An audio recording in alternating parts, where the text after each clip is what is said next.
Hey guys, another inbox review. This time, unlike the armour, I've got another aircraft up on the gate. So this time, a very iconic Second World War German bomber, the D017Z by ICM. This was an aircraft that was well loved by its crews. It had a fast speed, and particularly at low level, and was in frontline use from the early part of the years of the war. Right up until around about 1941, when it was relegated to a training role, and then later in the war was developed as a night fighter. It was well known as the Flying Pencil, hence the very thin fuselage which you can see there, but a very effective and fast bomber. I think a lot of these were actually used in Campfish Radar 51 on a particular raid during the Battle of Britain over Kenley. So yeah.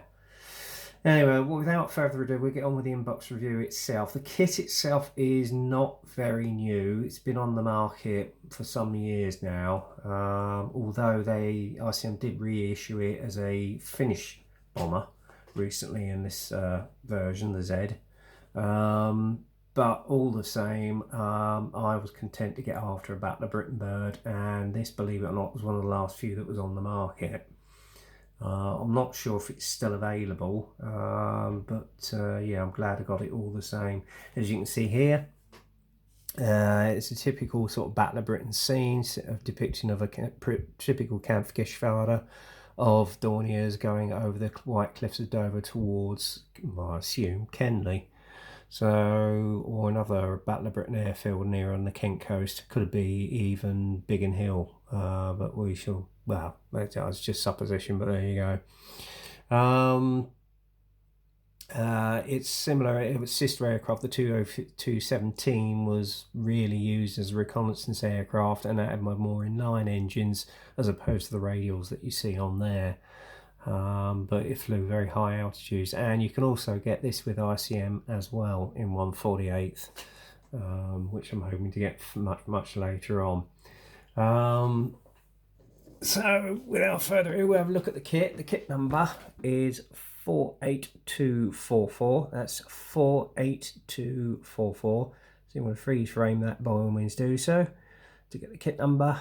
And well, that's quite a fairly large box.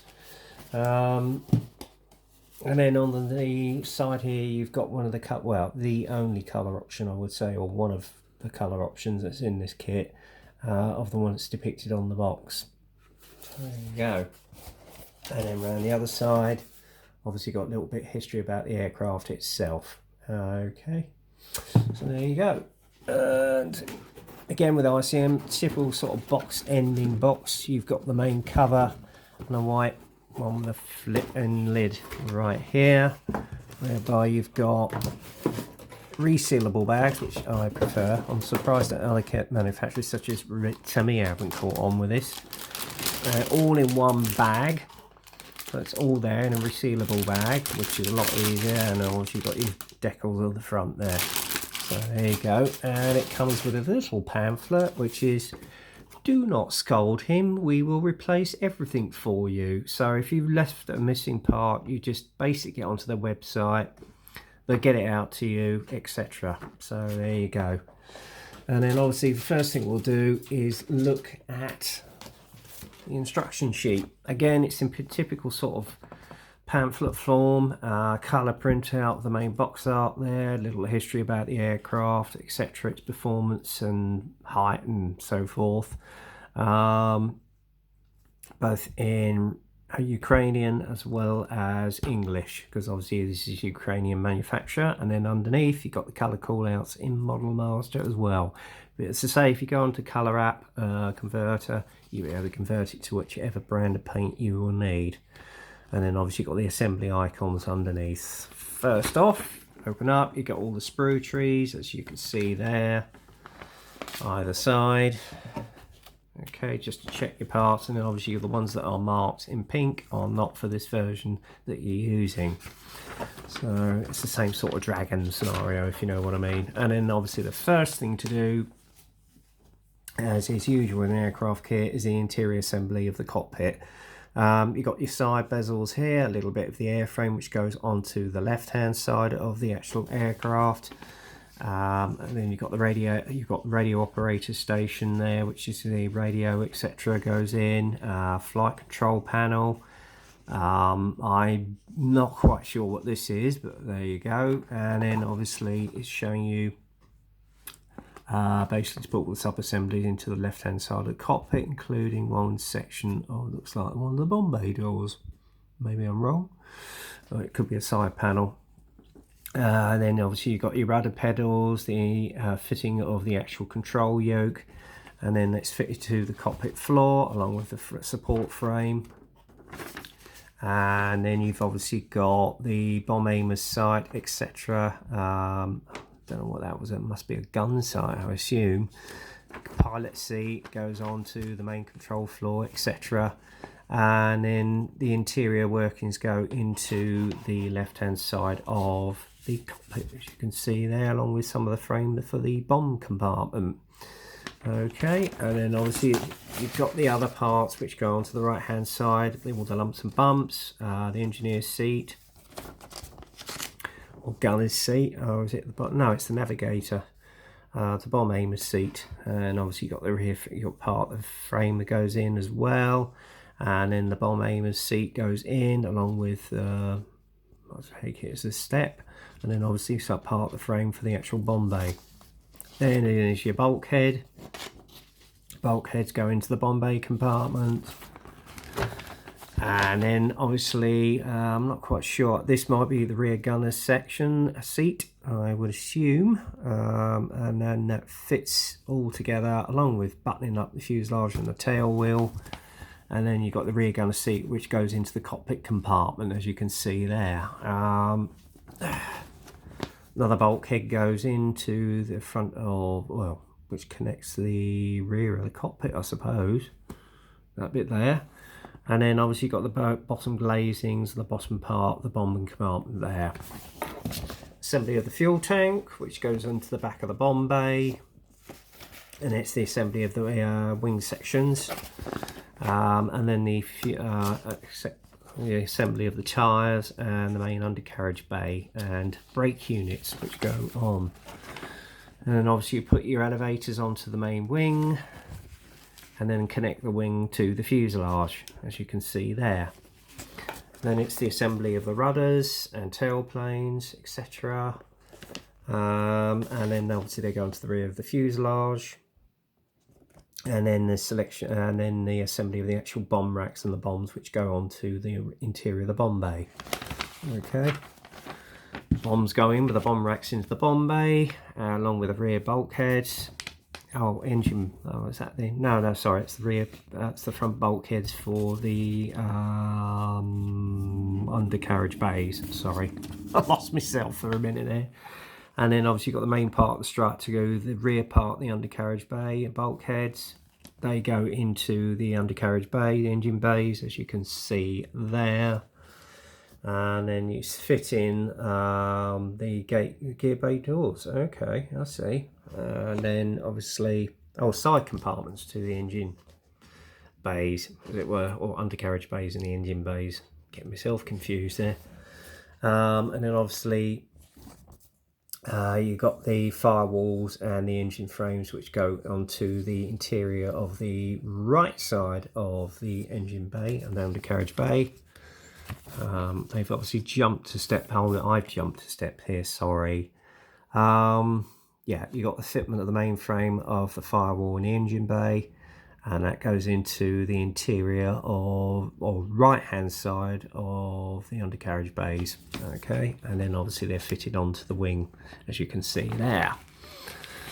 And then the next part is obviously oops, hang on, let me see, I'm trying to make this out.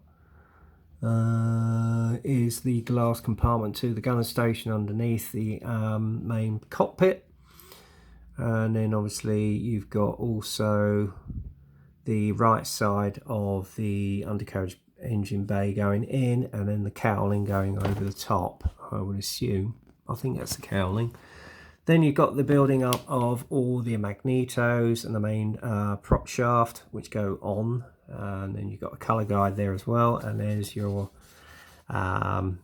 exhaust filters and main propeller hub which go in, and then you've got the assembly of all the actual exhaust hubs going onto the main sort of ring, as it were. They're fitted all together onto the main engine along with the engine ring, and I'm not quite sure what they are, maybe part of the piston rod, I don't know.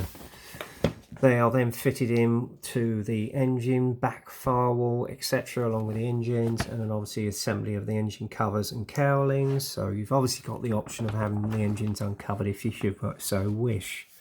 So there you go. And the engine hubs and the final part of the cowlings go on. Okay. And the next step is obviously fitting the engine covers. So you can obviously as you can see there, have the engine grille covers open as though it's being maintained. Propeller goes on with the propeller hubs, etc. And then you've got the air intakes which go onto the top of the engines, and those I'm not quite sure what they are. Maybe part of the undercarriage units, I'm not sure. The wheels go into the undercarriage bays, and then obviously the undercarriage bay doors go on as well. And then the final process of the build is the fitting of the MG machine gun, which goes onto the clear glazing at the back, and that's fitted onto the back of the actual bomb bay. And then obviously you've got the bomb bay doors with the option of having them open or closed, as you can see there. And then obviously with the main control glazing, main cockpit glazing, you've got the MGs which fit in the various fire areas. Main one from the pilot's cockpit in the front there, and then the two rear guns at the end. So this one was well armoured, I'll tell you. Then you got the observation port which goes over the top there, and radio mounting along with the along with the other radio there. The glazing is then fitted onto the aircraft, and the full glazing on the nose goes on, and then that's it. Bob's your uncle. The aircraft is complete. Now we've got the colour call-outs for the top and bottom view of the actual splinter camouflage. So that would be in the traditional RLM colours. And then obviously you've got the colour call-outs. First one is of a D017Z2. 7th Kampfgeschwader Blitz, France, August 1940. So that's the Battle of Britain variant, which is featured on the box. Second one, again, is a Battle of Britain bird. It's of Kampfgeschwader 76, France, August 1940, with the yellow hubs on. Might go for that one, possibly. And then you've got two Russian variants in 41. Which is obviously the first one with the yellow elevators and engine cowls from Kampfgeschwader Holzhammer, Greece, May 1941. Oh, that's a Greek bird. And then the final one in a winter scheme, which will be a very interesting one to do, is of Kampfgeschwader 53, Russia, winter 1941-42. So there you go. Right, first off, we get all the sprues out of the bag. That's resealable. So,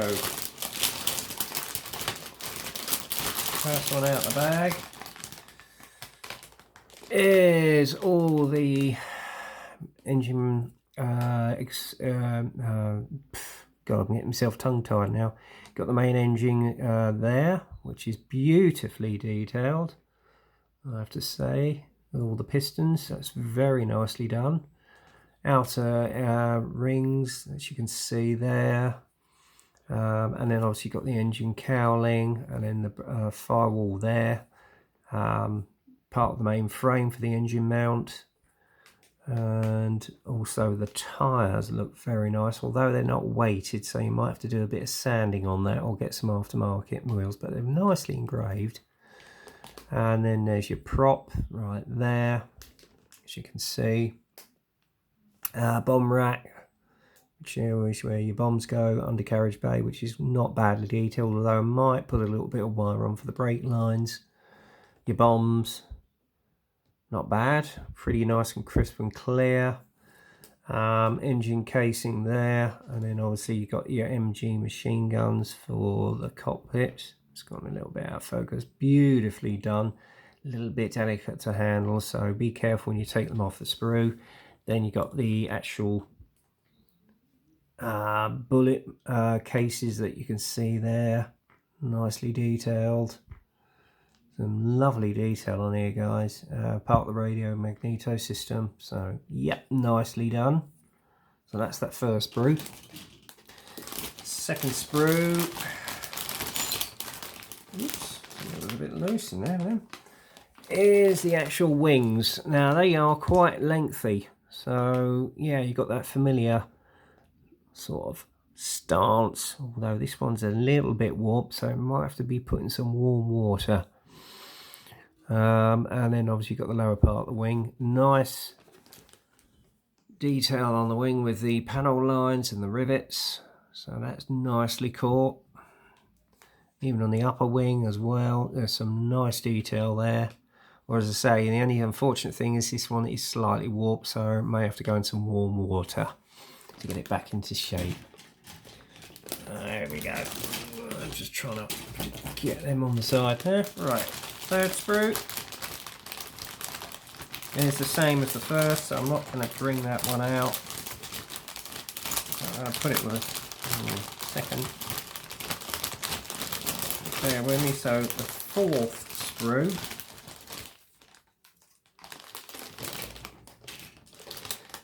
is the undercarriage bays and engine bays. Again, nice level of detail inside, nice and crisp and clear. You got the holes of where everything goes, and the actual bulkheads are nicely detailed, so that will come up nice with a wash and a bit of wear and tear there. So very nicely done. That's part of the actual bomb aimer's seat frame, and then again, I think those are part of the units for the interior frame, and then obviously got the seat pad for the bomb aimer's position. So there you go, very nicely caught there, guys.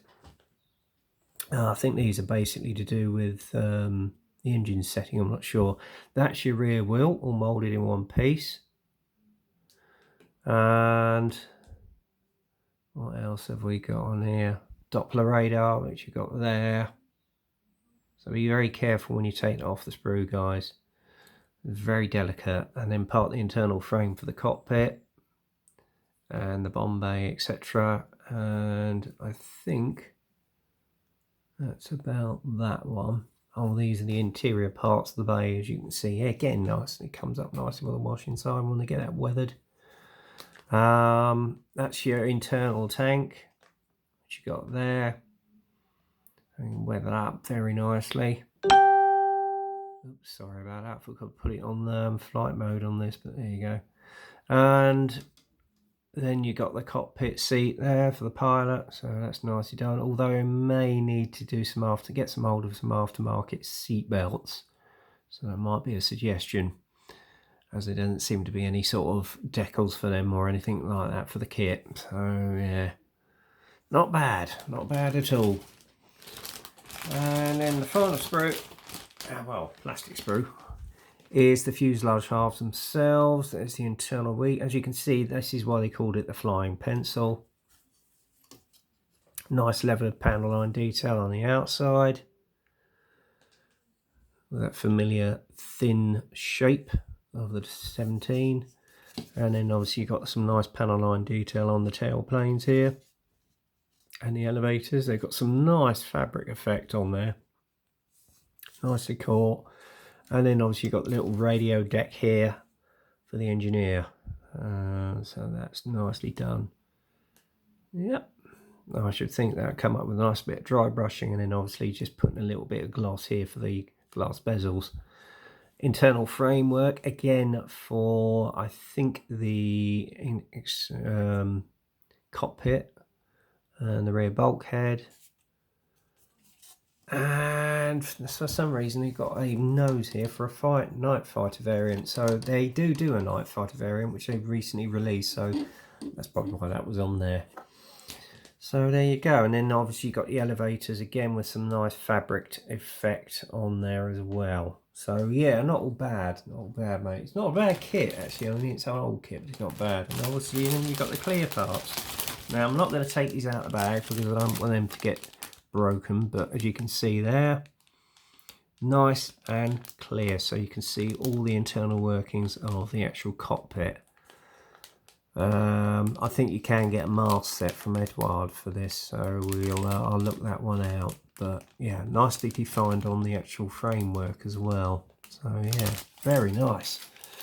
And then finally, you got the decals. Now, I've heard good and bad things about ICM's decals. I think what I might well do is I will source down an aftermarket set just to be on the safe side, to be honest with you guys, because I don't think I'm going to risk it. They are a little bit shiny, I will admit, so they might not be all that great to go down, and I think you might have some carrier film on it. So we shall see. But as I say, I've got to be on the side of caution. I think I might look out some aftermarket for this kit. So there you go.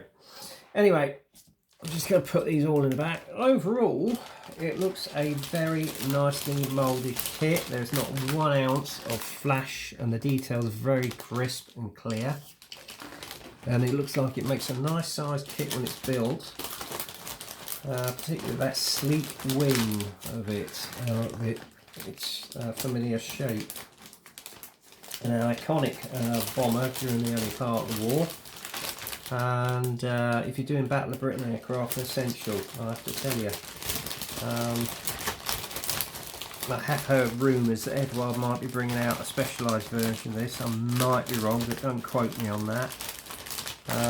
But we shall see. I'm just trying to get the remainder of these screws back in the bag. It's not easy. There we are, all done. I'll just get this clear part in there.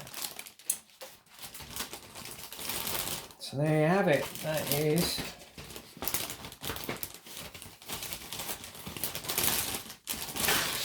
hang on, let me just get this bag resealed. That way you're not going to lose your screws. So yeah, not a bad kit. Looks a nice kit. What ICM's kit I like to sort of assemble, I don't know, because I've never actually built one yet. But as and when I do get around to building this at some point in the future, I'm sure I'm going to enjoy it. And I got this one for about, what, I'd say about £27. But it's worth hunting around on eBay now, because I don't think these are in great supply anymore. But with ICM, you can guarantee it's going to be a very detailed kit, and I would heartily recommend you go out and get one if you can get hold of one. They do other versions. They do a night fighter variant as well. You can get it in 1/72 as well as 1/48, so look out those. Anyway, that's it for now, guys. Hope you enjoyed the inbox review, and as I say, I would heartily recommend you go out and get one. Maybe you could detail it up. You can have the engine bays open for a diorama in case you want to work when working on the engines or getting it all bombed up. The list is endless. So there you go. You've got a lot of potential with this kit. So anyway, that's it for now, guys. So until the next time, get kit crazy, happy modelling, and I will speak to you soon. Cheers.